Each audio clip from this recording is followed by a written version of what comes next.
حديث تعظيم الاستفادة من قيمة الأرض الزراعية.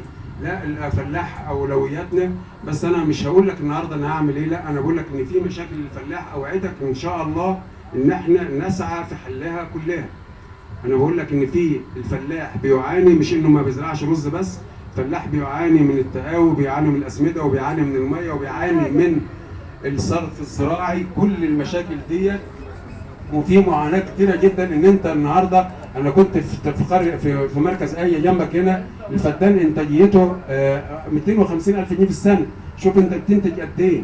وبعدين اصل موضوع الرز ده موضوع كبير جدا، ولابد ان يبقى فيه قعدات وجلسات، ولابد ان احنا يبقى فيه ازاي برضه نديك البديل. لما نقول لك ازرع كميه رز قد كده، هو ما مش مطلوب ان انا ازرع 100% على الترع، بس مطلوب ان انا ازرع الكميه المقرره، ويبقى المحاصيل البديله لابد ان احنا نهتم بيها.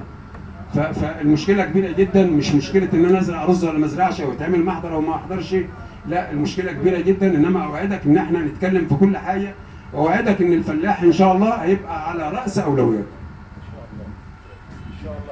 مره ثانيه بقول، ولا بنخاف ولا بنطاطي، احنا كرهنا الصوت الواطي. دايما جيت عدا سالم الصوت الحر، الصوت اللي بيتكلم بمصداقيه، وبنقف مع المرشح اللي هيقف معانا بكل حريه وبكل صدق وبكل اخلاص.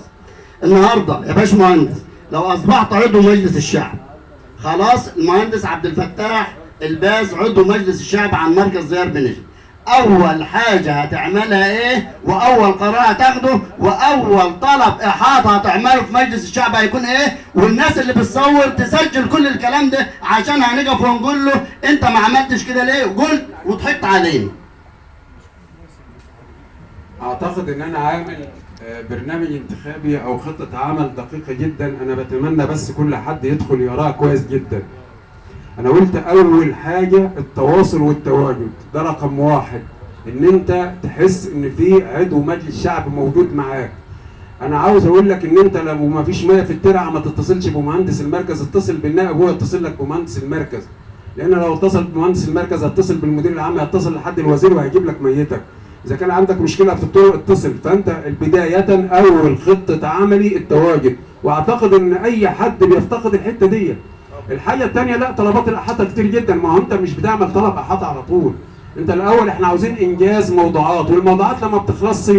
انا مارست العمل التنفيذي ومارست العمل السياسي كعضو مجلس محل محافظه دورتين. فانت النهارده مش هتروح تكتب طلب احاطه كده، انت بتكتب طلب احاطه في مشروع لم يتم تنفيذه. انما احنا في البدايه انا مش هروح على طول اعمل طلب احاطه، لا انا هروح الاول اشتغل. اول حاجه اتواصل، اتواجد، احدد مشكلاتي كلها، ابدا نحل في المشكلات. المشكله اللي مش هتتحل هتبدا تتعمل بها طلب احاطه. لان بصوا انتوا عارفين في مشاكل كتيره جدا تتحل في المركز ديار مع الادارات اللي في